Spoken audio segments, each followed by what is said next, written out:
Hello everyone, this is विपुल अग्रवाल, आपका educator. स्वागत करता हूं साइंस एंड फन पर। तो बच्चों, हमने अपने इकोनॉमिक्स के लेक्चर में स्टार्ट करा था इलास्टिसिटी ऑफ डिमांड। इसके लेक्चर 1 में हम लोगों ने कवर करा था इलास्टिसिटी ऑफ डिमांड का मतलब। उसके कुछ फॉर्मूलाज कवर करे थे। जो पहला फॉर्मूला था वो था परसेंटेज मेथड के अकॉर्डिंग, और उसी का एक पार्ट होता है प्रोपोर्शनेट मेथड। कुछ नहीं, percentage method proportionate method are the same चीज। मैंने आपको प्रूव करके भी दिखाया था क्लास के अंदर। बट एग्जाम में पूछ लिया जाता है कि परसेंटेज मेथड से सॉल्व करो, प्रोपोर्शनेट मेथड से सॉल्व करो। तो आपको दोनों फॉर्मूले याद होने चाहिए। परसेंटेज मेथड बड़ा आसान था, percentage change in quantity divided by percentage change in price, whereas a percentage change in quantity is equal to Q1 minus Q divided by Q into 100, यानी कि जो new quantity minus initial quantity divided by initial quantity into 100। Same as a percentage change in price, the new price minus initial price divided by initial price into 100। जब उन दोनों को divide कर देंगे, दोनों परसेंटेजेस को डिवाइड कर देंगे, तो हमारे पास निकल कर आ जाएगा इलास्टिसिटी ऑफ डिमांड। और प्रोपोर्शनेट मेथड बड़ा आसान था, change in quantity upon change in price multiply by price upon quantity, where the price and quantity are the initial prices. तो बस ये थे परसेंटेज मेथड और प्रोपोर्शनल मेथड में। उसके बाद हमने पढ़ा था कि हमेशा जो हमारी इनिशियल जो इलास्टिसिटी ऑफ डिमांड होती है वो हमेशा एब्सोल्यूट वैल्यूज में हम लोग कंसीडर करेंगे। नेगेटिव में निकलेगी हमेशा, बट उसे मानेंगे हम लोग हमेशा एब्सोल्यूट वैल्यू यानी कि पॉजिटिव में मानेंगे। एंड सेकेंड थिंग, हमेशा जब हमें कंपैरिजन किन्हीं दो चीज़ों को कंपैरिजन करना होता है ना, हम हमेशा सेम यूनिट में कंपैरिजन करते हैं। बट यहाँ पे यूनिट्स अलग अलग हैं। एक यूनिट्स कोई भी क्वांटिटी में है, मतलब जैसे हम शूज़ की बात कर लें तो हो सकता है शूज़ हो, और प्राइस के बीच में कैसे आप लोग कंपैरिजन करोगे। तो इट इज़ बेटर कि जहाँ पर तो यूनिट्स अलग अलग होती है हम उसको सिंगल यूनिट में कन्वर्ट कर लें, यानी कि परसेंटेज में कन्वर्ट कर लें। तो हमेशा इलास्टिसिटी निकालने के लिए हमें परसेंटेज का यूज़ तो करना पड़ेगा, ऑलवेज परसेंटेजेस कंसिडर करने पड़ेंगे। आज की क्लास में हम लोग कुछ नया टॉपिक स्टार्ट करेंगे, जिसमें हम लोग पढ़ेंगे डिग्रीज ऑफ इलास्टिसिटी, कि इलास्टिसिटी का मिनिमम पॉइंट मैक्सिमम पॉइंट कैसा है, और इलास्टिसिटी किस तरीके से बिहेव करती है अपने अलग अलग पॉइंट पर, क्या उसकी पहचान है, किस तरीके से ग्राफिकल रिप्रेजेंटेशन होता है, इम्पैक्ट क्या पड़ता है। मेन बात है सर, एक्सपेंसिस पे क्या इम्पैक्ट पड़ेगा, पहले हम उस चीज को देखेंगे। सबसे पहले हम समझेंगे उस चीज के लिए डिग्रीज ऑफ इलास्टिसिटी। आइए स्टार्ट करते हैं, क्योंकि बिना डिग्री समझे हम इम्पैक्ट कैसे समझेंगे कि एक्सपेंडिचर पे उसका इम्पैक्ट क्या पड़ेगा। आओ स्टार्ट करते हैं। तो डिग्री ऑफ इलास्टिसिटी क्या होता है? डिग्री ऑफ इलास्टिसिटी मैं आपको कुछ बताता हूं। डिग्री मतलब वैल्यू ऑफ इलास्टिसिटी हम लोगों को समझ सकते हैं। अगर मैं इससे इलास्टिसिटी की बात करूं, हमने पढ़ा था एब्सोल्यूट वैल्यूज। एब्सोल्यूट वैल्यूज को समझने के लिए आप समझ लो कि ऑलवेज पॉजिटिव, हमेशा पॉजिटिव में रहेगा। बात आई समझ में? तो या फिर मैं कह सकता हूं, ये भी ना कहना नॉट नेगेटिव, कि नेगेटिव तो नहीं होगा। करेक्ट सेंटेंस ये बनेगा, पॉजिटिव नहीं, नॉट नेगेटिव। दोनों के बीच में डिफरेंस होता है। पॉजिटिव की बात करूंगा तो उसमें जीरो नहीं आता, नॉट नेगेटिव की बात करूंगा तो जीरो प्लस सारे पॉजिटिव नंबर्स, नेचुरल नंबर्स भी मैं इसको बोल सकता हूँ। तो जो इलास्टिसिटी की सबसे छोटी वैल्यू हो सकती है वो हो सकती है जीरो, और जो सबसे बड़ी वैल्यू हो सकती है वो हो सकती है इनफाइनाइट। या तो जीरो या फिर इनफाइनाइट, यानी कि यहाँ या तो सबसे कम इलास्टिसिटी यहाँ रहेगी, सबसे ज्यादा इलास्टिसिटी यहाँ रहेगी। ठीक है, बीच में एक पॉइंट होता है वन, और वन, और तो ठीक है, एक पॉइंट ये निकल कर आया, एक पॉइंट ये, एक पॉइंट ये, एक पॉइंट ये, अब इनके बीच में एक पॉइंट निकल कर आएगा। तो ये टोटल 5 डिग्रीज ऑफ इलास्टिसिटी होती है। पहली जीरो पे, दूसरी क्या होती है आपकी इन्फिनिटी पे, फिर वन पर क्या इलास्टिसिटी रहेगी, और जीरो टू वन के बीच में कैसे बिहेव करेगा, और वन टू इनफाइनाइट के बीच में कैसे बिहेव करेगा। ये एक तरीके से होता है। अगर मैं इसको क्लियर बनाना चाहूँ तो इस तरीके से भी बना सकता हूँ। इलास्टिसिटी होती है स्टार्ट जीरो से, कहाँ तक जाती है? इनफाइनाइट से जाती है। बीच में पॉइंट होता है वन, इसको क्या बोलेंगे? जहाँ पे इलास्टिसिटी हमारी लेस देन वन रहेगी, और ये पॉइंट कौन सा था? जहाँ पे इलास्टिसिटी ग्रेटर देन वन रहेगी। तो ये total one point, second area, third point, fourth point, fifth point, कुछ इस तरीके से हमारी इलास्टिसिटी निकल कर आती है। ये 5 पोर्शंस में हमारी इलास्टिसिटी डिवाइडेड है, और हम इन 5 पोर्शन को आज की डेट में समझेंगे। ठीक है, सबसे पहले देखते हैं व्हेन इलास्टिसिटीज, हम सबसे पहले देखते हैं when elasticity is infinite. When elasticity is infinite, आओ देखो, परफेक्टली इलास्टिक। परफेक्टली इलास्टिक का मतलब क्या हो गया? कि elasticity of demand is infinite. तो क्या बोलता है परफेक्टली इलास्टिक डिमांड? आपने बता दिया मैंने, परफेक्टली इलास्टिक डिमांड, यहाँ पे ईडी इज इनफाइनाइट। ठीक है, ये क्या बोलता है? When there is a infinite demand at a particular price. यानी कि पर्टिकुलर प्राइस मतलब price remain same, price remains same. बच्चों मैंने आपको एक चीज बताई थी कि प्राइस में चेंज होने की वजह से भी, प्राइस में चेंज होने की वजह से ही डिमांड चेंज होता है। बट परफेक्टली इलास्टिक डिमांड क्या बोलता है, परफेक्टली इलास्टिक डिमांड क्या बोलता है, ये बोलता है कि प्राइस सेम है, प्राइस सेम है, उसके बाद भी डिमांड निकल कर आ रही है, उसके बाद भी डिमांड क्या हो रही है, इनफाइनाइटली चेंज हो रही है। अगर आप इस एग्जांपल में देखेंगे बच्चों तो क्या निकल कर आ रहा है, देखो price is the same, price at a particular price यानी कि 30 30 30 पर्टिकुलर प्राइस सेम है, बट डिमांड देखो अलग अलग है, 30 पे 100 भी डिमांड है, 30 पे 200 भी डिमांड है, 30 पे 300 भी डिमांड है। तो डिमांड में चेंज आ रहा है लेकिन प्राइस में चेंज नहीं आ रहा है। तो इस केस में क्या होता है बच्चों, परफेक्टली इलास्टिक डिमांड। क्या होती है students, perfectly elastic demand. Perfectly elastic demand, यहाँ पर डिमांड क्या है, elasticity of demand is infinite, ठीक है। प्राइस नॉट चेंज, प्राइस में कोई चेंज नहीं है, बट डिमांड इंक्रीजेस और डिक्रीजेस, डिमांड बढ़ेगी या फिर कम होगी, डिमांड या तो बढ़ेगी या फिर कम होगी। अगर इसके मैं ग्राफिकल रिप्रेजेंटेशन की बात करूं, अगर स्टूडेंट इसके मैं ग्राफिकल रिप्रेजेंटेशन की बात करूं तो ग्राफिकल रिप्रेजेंटेशन कैसे बनेगा इसका, वाई एक्सिस में हम लोग प्राइस लेते हैं,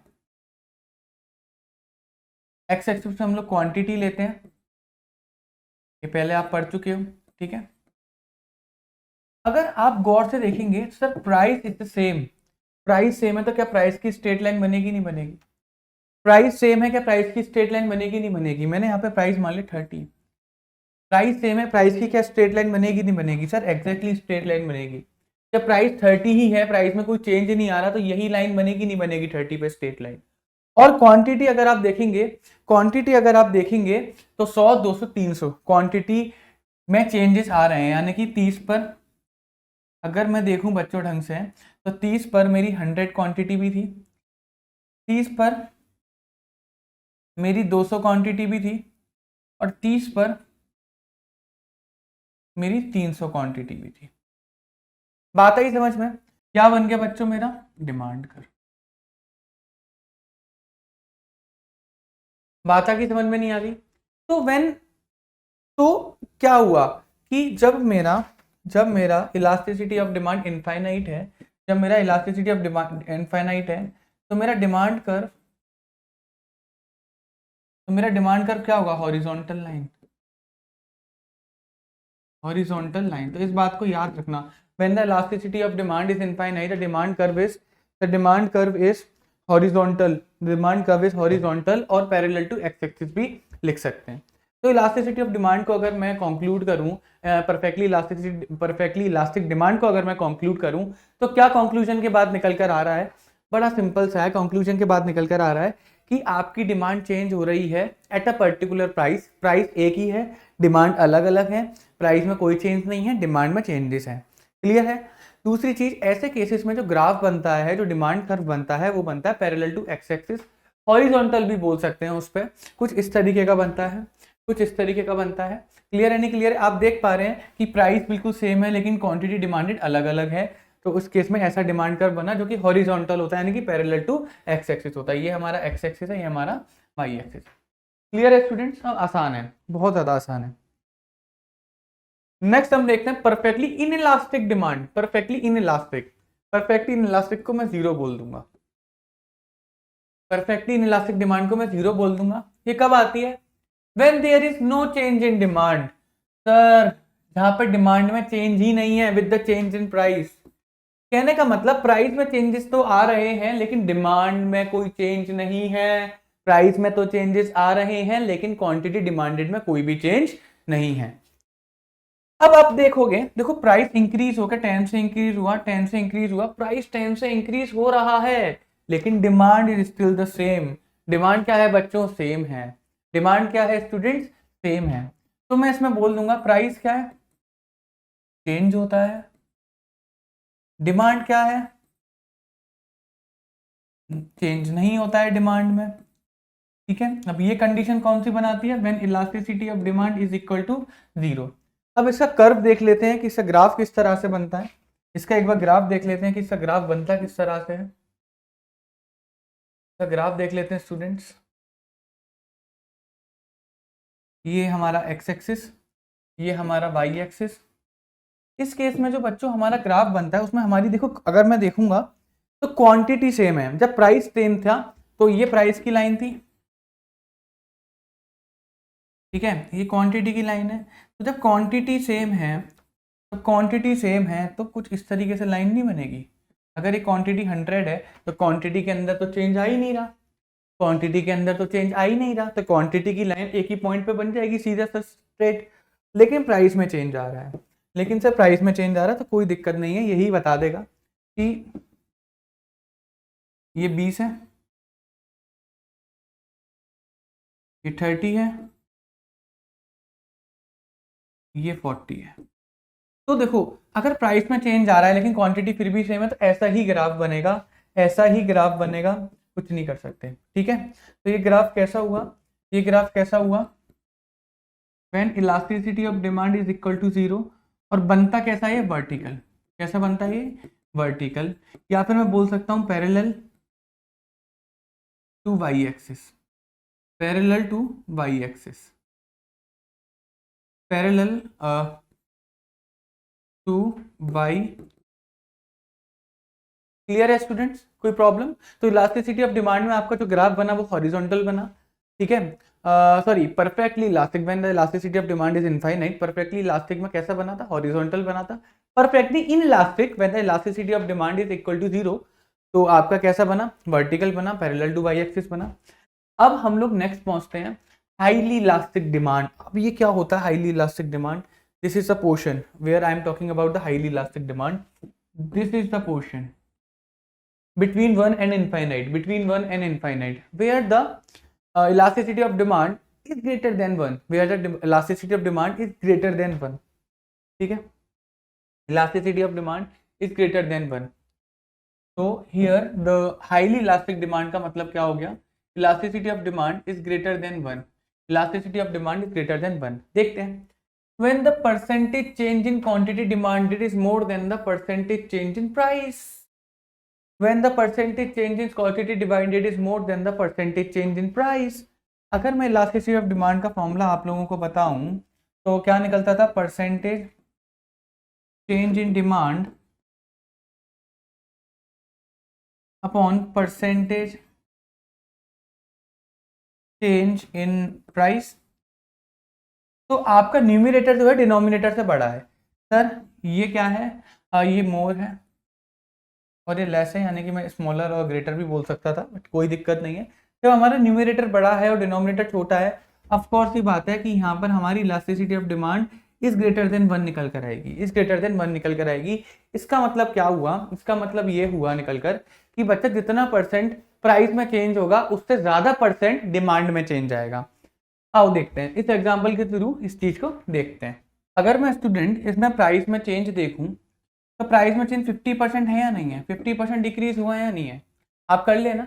ये हमारा आपका क्या है, ये आपका P है, ये आपका P1 है। अगर आप सॉल्व करेंगे तो 50% निकल कर आएगा, बट यहाँ पर जो डिमांड में चेंज आ रहा है वो पूरा पूरा 100% आ रहा है। तो अगर 100 डिवाइडेड है 50% करेंगे तो 2 निकल कर आएगा, which is of course greater than 1, which is of course greater than 1। तो ऐसी सिचुएशन में जहाँ पर elasticity of demand is greater than 1 होती है उसको बोलते हैं हम लोग हाईली इलास्टिक डिमांड। कैसा बोलते हैं, उसको बोलते हैं हम लोग हाईली इलास्टिक डिमांड। तो आओ उसकी ग्राफ की बात अगर मैं करूं, इसके ग्राफ की बात अगर मैं करूं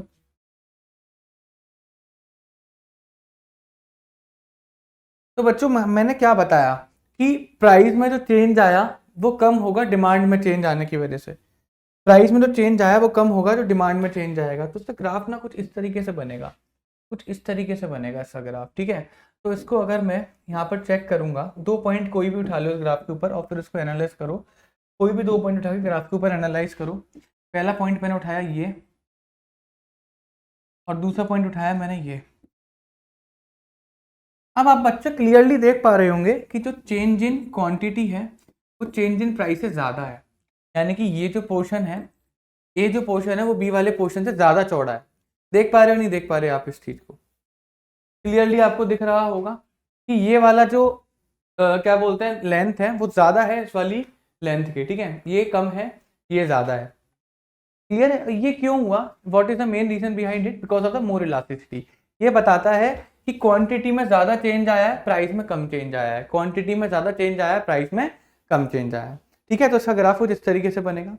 अगर हम लोग देखते हैं less elasticity of demand, less elastic demand, less elastic demand मतलब elasticity of demand is smaller than 1। तो इसमें सीधी सीधी बात है कि quantity demanded, the percentage change in quantity demanded कम होगा परसेंटेज चेंज इन प्राइस से।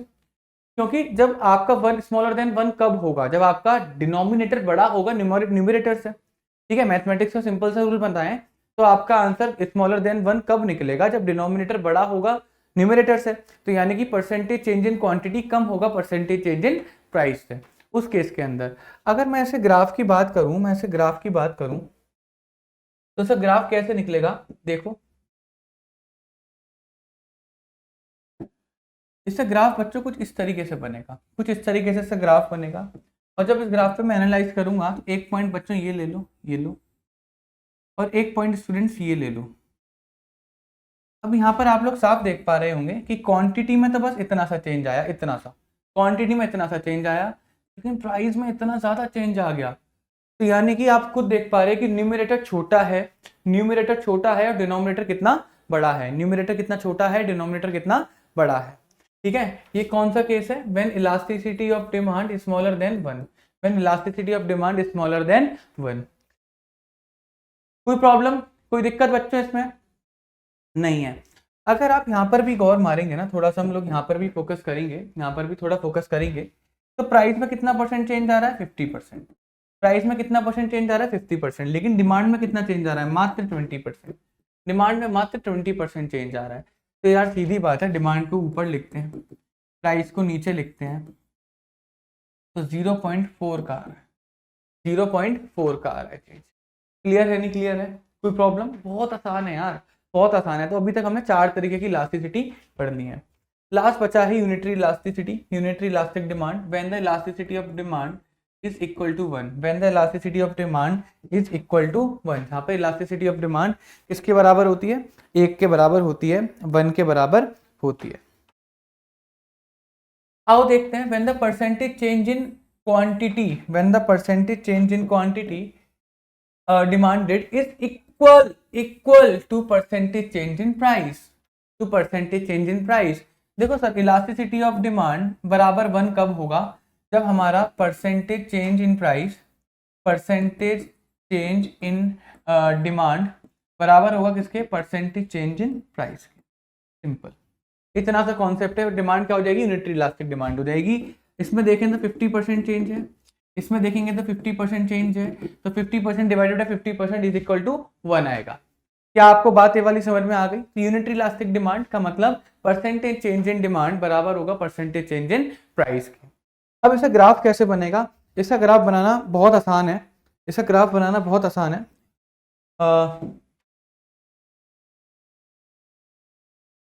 ये हमारा प्राइस, ये हमारा क्वांटिटी। जो लाइन बनेगी ना, वो लाइन जो बनेगी वो बनेगी 45 डिग्री, यानी कि बाई एक्सिस से 45 डिग्री की लाइन बनेगी। ठीक है, अगर इस पे भी हम लोग 2 पॉइंट्स लोकेट करें ना, 2 पॉइंट अगर हम लोग इस पे लोकेट करें, पहला पॉइंट ये, दूसरा पॉइंट ये, तो बच्चों आप क्या देख पा रहे होगे कि ये वाला यानी कि जो क्वांटिटी में जो डिफरेंस आया है वो बराबर लग रहा होगा किसके? प्राइस के। आया ना? तो ये क्या होती है? When the elasticity of demand is equal to 1, तो चेंज इन क्वांटिटी बराबर चेंज इन प्राइस, यानी परसेंटेज चेंज इन क्वांटिटी बराबर है परसेंटेज चेंज इन प्राइस। कोई प्रॉब्लम इसमें, कोई दिक्कत? तो आप देखो, ग्राफ को अगर हम रिप्रेजेंट करें, अगर मैं ग्राफ को रिप्रेजेंट करूं तो क्या निकल कर आ रहा है? देखो, ग्राफ को मैं रिप्रेजेंट करूं, मैंने बताई थी ना 5 कंडीशन है। एक बार मैं फिर से आपको रिवाइज करवा देता हूं, आपको पता लग जाएगा। मैं आपको 5 कंडीशन रिवाइज करवा दे रहा हूँ बोर्ड पे। 2,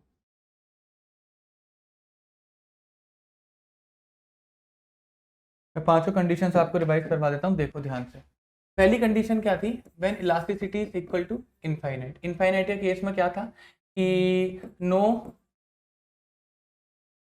change in price but demand changes. Price में कोई भी चेंज नहीं है, बट डिमांड क्या कर रही थी? चेंज कर रही थी। इसे मैं बोल सकता हूँ, दूसरा नाम क्या बोल सकता हूँ, परफेक्टली इलास्टिक डिमांड। इसका ग्राफ किस तरीके से बनता है, इसका ग्राफ बनता है पैरेलल टू एक्स एक्सिस। इसका ग्राफ कैसे बनता है, parallel to x axis, horizontal भी मैं इसको बोल सकता हूँ, क्योंकि प्राइस इज कांस्टेंट। क्या है बच्चों, प्राइस कांस्टेंट है, कोई प्रॉब्लम इसमें नहीं है। दूसरी कंडीशन मैंने क्या बताई थी आपको, elasticity of demand is equal to 0। इसमें क्या चेंज आता है कि नो चेंज इन डिमांड, की डिमांड में कोई चेंज नहीं है, डिमांड में कोई चेंज नहीं है, बट प्राइस चेंज हो रहा है, बट प्राइस चेंजेस। डिमांड में कोई चेंज नहीं है लेकिन प्राइस चेंजेस हो रहा है। इसका जो स्टूडेंट ग्राफ बनता है वो सिंपल सी बात है, इस तरीके का बनता है, इस तरीके से इसका ग्राफ निकल कर आता है। तीसरा क्या है हमारा, when elasticity of demand is greater than one, तो परसेंटेज चेंज इन डिमांड वो ज़्यादा होगी किसके, परसेंटेज चेंज इन प्राइस के। Percentage change in demand is greater than percentage change in price. और इसका जो ग्राफ बनेगा ना, थोड़ा इस तरीके का बनेगा, थोड़ा स्टीपर बनेगा, कुछ इस तरीके का बनेगा, ठीक है। और फिर एक और कंडीशन आती है कि elasticity of demand is smaller then one. तो इसका मतलब क्या हुआ कि परसेंटेज चेंज इन डिमांड वो कम होगी किससे, परसेंटेज चेंज इन प्राइस से, ठीक है। और इसका जो ग्राफ बनेगा वो कुछ इस तरीके का बनेगा, इसका ग्राफ कुछ इस तरीके का बनेगा। और लास्ट में क्या आता है, elasticity of demand is equal to 1। इससे सिंपल है, परसेंटेज चेंज इन डिमांड बराबर होगा किसके, परसेंटेज चेंज इन प्राइस के। और इसका जो ग्राफ बनेगा वो कुछ इस तरीके का बनेगा, यानी कि 45 डिग्री पे बनेगा, 45 डिग्री पे बनेगा। क्लियर है स्टूडेंट्स, यहाँ पर आपको सारी डिग्री समझ में आ गई होंगी, यहाँ पर आपको सारी डिग्रीज क्लियर हो गई होंगी। अब हम लोग एक नेक्स्ट टॉपिक देखते हैं, कि इन डिग्रीज का जो है इम्पैक्ट, इन डिग्रीज का इम्पैक्ट एक्सपेंडिचर पे किस तरीके से पड़ेगा, इन डिग्रीज का इम्पैक्ट एक्सपेंडिचर पे किस तरीके से पड़ेगा। इस केस में 3 केस निकल कर आएंगे। तो इसमें जो पहला केस होता है वो होता है इलास्टिसिटी इज मोर देन 1, यानी कि हाईली इलास्टिक डिमांड के केस में एक्सपेंडिचर पे क्या इफेक्ट पड़ेगा, कि जब प्राइसेस चेंज होते हैं और हमारी इलास्टिसिटी ऑफ डिमांड 1 से ज़्यादा है तो टोटल एक्सपेंडिचर पे क्या इम्पैक्ट पड़ेगा। अगर आप देख पा रहे होंगे यहाँ पर, तो प्राइसेस में 20% का चेंज आ रहा है, क्वांटिटी में 40% का चेंज आ रहा है, कहने का मतलब हाईली इलास्टिक डिमांड है, ठीक है। अब अगर आप इधर ध्यान से देखेंगे ना सर, जब प्राइस 5 रुपये था और हम 100 क्वांटिटी खरीद रहे थे, यानी कि हमारे 500 रुपये खर्च हो रहे थे। भाई 5 रुपये प्राइस था, 100 क्वांटिटी खरीद रहे थे तो 500 रुपये खर्च हो रहे थे। लेकिन जब प्राइस 4 हुआ, यानी कि प्राइस कम हो गया, क्वांटिटी बढ़ गई, 14 4 था 56, 560 रुपये खर्च हो रहे हैं। तो इम्पैक्ट क्या पड़ा, अब आप टोटल एक्सपेंडिचर देख रहे हो 60 से इंक्रीज कर गया, टोटल एक्सपेंडिचर हमारा 60 से इंक्रीज कर गया। तो जब इलास्टिसिटी ग्रेटर देन 1 होगी, सुनो ध्यान से, जब इलास्टिसिटी ग्रेटर देन 1 होगी तो उसका इंपैक्ट क्या पड़ेगा, जब प्राइस कम होगा तो हमारा खर्चा बढ़ जाएगा, प्राइस कम होगा खर्चा बढ़ जाएगा। कब, when the elasticity of demand is greater than 1। तो when the demand is elastic, a fall in price of a commodity results in increase in total expenditure. अगर आपका प्राइस कम हो गया तो आपका टोटल एक्सपेंडिचर इंक्रीज हो जाएगा, अगर आपका प्राइस कम हो गया तो आपका टोटल एक्सपेंडिचर इंक्रीज हो जाएगा। ऑन द अदर हैंड इसका वाइस वर्सा भी वही है, अगर प्राइस इंक्रीज हो गया तो टोटल एक्सपेंडिचर डिक्रीज कर जाएगा। भाई सिंपल सी बात है, प्राइस कम हो गया एक्सपेंडिचर इंक्रीज कर जाएगा, और प्राइस अगर बढ़ गया तो एक्सपेंडिचर कम हो जाएगा। When the elasticity of demand is greater than 1, तो in it means highly elastic demand, price and total expenditure move in opposite directions. इसका क्या निकल कर आया कि when the elasticity of demand is greater than 1, price come total expenditure बढ़ जाएगा, price ज्यादा टोटल एक्सपेंडिचर कम हो जाएगा। It means price and total expenditure operates in opposite direction, की वो अपोजिट डायरेक्शन में ऑपरेट करते हैं। प्राइस कम तो टोटल एक्सपेंडिचर ज्यादा, प्राइस ज्यादा तो टोटल एक्सपेंडिचर कम। क्लियर है। नेक्स्ट जो केस निकल कर आता है वो निकल कर आता है elasticity is less than 1, when the elasticity of demand is less than 1। तो when the demand is inelastic, जब हमारी डिमांड क्या है, इनइलास्टिक है, जब हमारी डिमांड क्या है, इनइलास्टिक है, यानी कि लेस देन 1 है, तो fall in price of a commodity leads to fall in total expenditure.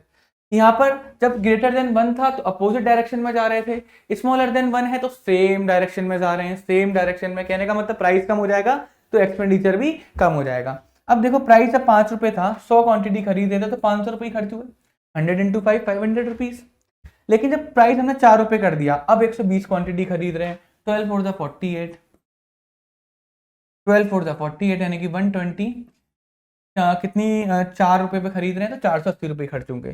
तो आप देख रहे हो when the elasticity of demand is smaller than 1, price में कम होने की वजह से टोटल एक्सपेंडिचर भी कम हो गया। तो on the other hand when the price, अगर प्राइस इंक्रीज कर जाएगा तो हमारा टोटल एक्सपेंडिचर भी इंक्रीज कर जाएगा। तो इस केस में क्या है कि अगर प्राइस बढ़ रहा है तो एक्सपेंडिचर भी क्या है, बढ़ रहा है। अगर प्राइस कम हो रहा है तो एक्सपेंडिचर भी क्या है बच्चों, कम हो रहा है। एक्सपेंडिचर भी क्या है बच्चों, कम हो रहा है। सिंपल, अपोजिट डायरेक्शन में नहीं जा रहे, सेम डायरेक्शन में जा रहे हैं। इन case of less elastic demand, price and total expenditure moves in same direction. किस में जा रहे हैं स्टूडेंट्स, सेम डायरेक्शन में जा रहे हैं। बट यहाँ पर क्या जा रहे थे, अपोजिट डायरेक्शन में जा रहे थे। अगर प्राइस बढ़ रहा था तो हमारा एक्सपेंडिचर क्या हो रहा था, कम हो रहा था, और अगर प्राइस कम हो रहा था तो हमारा एक्सपेंडिचर क्या था, बढ़ रहा था। क्लियर है, कोई प्रॉब्लम इसमें? आओ देखते हैं। When the elasticity is equal to 1, unitary elastic के केस में क्या होगा, अगर प्राइस कम भी होगा, बढ़ेगा भी, तो टोटल एक्सपेंडिचर पे कोई भी फर्क नहीं पड़ेगा। जहां पर इलास्टिसिटी बराबर होगी 1 के, वहां पर टोटल एक्सपेंडिचर पे कोई भी फर्क नहीं पड़ेगा। ये देखो, प्राइस 5 है, 100 खरीद रहे हैं, 500 रुपये खर्च हुए। 4 प्राइस है, 125 खरीद रहे हैं, 500 रुपये खर्च हुए। कोई भी फर्क नहीं पड़ा, कोई भी फर्क पड़ा ही नहीं। When the elasticity of demand is equal to 1, तो कोई भी फर्क पड़ा ही नहीं हम पे। क्लियर है, टोटल एक्सपेंडिचर सेम रहा। तो when demand is unitary elastic, a fall और rise in the price of a commodity does not change total expenditure. Total expenditure में कोई भी चेंज नहीं आएगा। टोटल एक्सपेंडिचर में कोई भी चेंज नहीं आएगा। It means total expenditure will remain unchange. Total expenditure क्या होगा, अनचेंज होगा in case of unitary elastic. In case of unitary elastic, जो अभी मैंने समरी बताई थी, उसी समरी को दोबारा अगर आप पढ़ेंगे, तो इसी में अगर आप लिख लेंगे तो आपको क्लियर हो जाएगा। इसी में आप लोग लिख लेंगे ना आगे, तो आपको क्लियर हो जाएगा। देखो इस केस में नहीं लगता वो, sorry, elasticity, when the elasticity of demand is infinite, तो इस केस में आपका नहीं लगेगा वो। ठीक है, किस में लग रहा था, ED0, ED1 और ED-1। तो इस केस में क्या था बच्चों कि आप देख रहे थे ना, जैसे हमारा प्राइस डिक्रीज कर रहा था तो हमारा एक्सपेंडिचर इंक्रीज हो रहा था, या फिर जब हमारा प्राइस इंक्रीज कर रहा था तो एक्सपेंडिचर क्या हो रहा था, डिक्रीज हो रहा था। अपोजिट डायरेक्शन में जा रहे थे, प्राइस और एक्सपेंडिचर अपोजिट डायरेक्शन में जा रहे थे। इस केस में क्या था, इस केस में सेम डायरेक्शन में जा रहे थे, यानी कि अगर प्राइस इंक्रीज हो रहा था तो एक्सपेंडिचर भी इंक्रीज होगा, और प्राइस अगर डिक्रीज होगा तो एक्सपेंडिचर भी क्या होगा, डिक्रीज होगा। एक्सपेंडिचर भी क्या होगा स्टूडेंट्स, डिक्रीज होगा। ठीक है, same direction. But in the case of unitary elasticity of demand, कि जो चेंज इन प्राइस था वो किसके बराबर था, एक्सपेंडिचर में था। जो जितना प्राइस में चेंज आएगा उतना ही एक्सपेंडिचर में चेंज आएगा। या फिर प्राइस और एक्सपेंडिचर में मान के चलो प्राइस बढ़ा भी या प्राइस कम भी हुआ तो एक्सपेंडिचर में कोई भी चेंज नहीं आएगा, या फिर मैं बोल सकता हूँ नो चेंज इन एक्सपेंडिचर। कुछ भी नहीं, यहाँ लिख लो नो चेंज इन एक्सपेंडिचर। यहाँ पर एक्सपेंडिचर में कोई भी चेंज नहीं आएगा। यहाँ पे एक्सपेंडिचर में कोई भी चेंज नहीं आएगा। यहाँ पे एक्सपेंडिचर में कोई भी चेंज नहीं आएगा। क्लियर है? और यहाँ पर एक्सपेंडिचर क्या हो जाएगा, यहाँ पे एक्सपेंडिचर क्या हो जाएगा, इंक्रीज होता है। ठीक है, और यहाँ पे एक्सपेंडिचर डिक्रीज होता है। तो बच्चों आज के इस लेक्चर में बस इतना ही। आई होप आपको ये वीडियो पसंद आया होगा। तो प्लीज़ इस वीडियो को लाइक ज़रूर करिएगा, अपने फ्रेंड्स के साथ सब्सक्राइब ज़रूर करिएगा, और मिलते हैं हमारे नेक्स्ट लेक्चर में। तब तक के लिए tata, bye bye, take care everyone.